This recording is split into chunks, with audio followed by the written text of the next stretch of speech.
because ukhona wena ndiphakathi kwethu, haleluya. Ukhona namandla phakathi kwethu, haleluya. As long as thina sizovumelana, haleluya. Yabona ke imfazwe enkulu eqhubeka emhlabeni ayilo ba uPutin alwe neUkraine, haleluya. Incinci lapha. Ayilo uIsrael alwe no Hamas neGaza, haleluya. Imfazwe enkulu ayiyo leyenzeke eIndia nasePakistan, haleluya.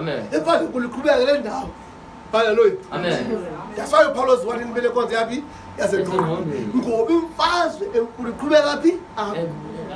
Before uPutin attack eUkraine iqale imfazwe engqondweni yadaphuma ngomlomo before iyokwenzeka. Hallelujah. That's why ngoba Paulus bene konke yaphi yaseNgqondweni. Ufuna ngoba if namhlanje bengqondweni emlonyeni wakhe enhlizweni yakho uyavumelana noThixo, uyavumelana noSukhele, uyavumelana nomzalwane, makube khona isivumelwano esi straight. Hallelujah.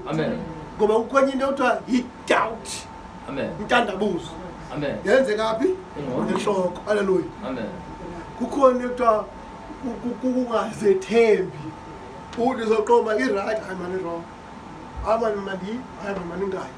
Uzubanze nenye ekuthiwa ifiye, ukuthiwa ukhoyika.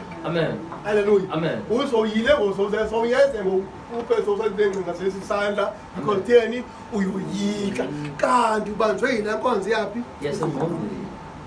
So xa ufuna ukwenza isivumelwano, ufuna ukuyazi intandabuzo ayikho, umoya wobugwala awukho.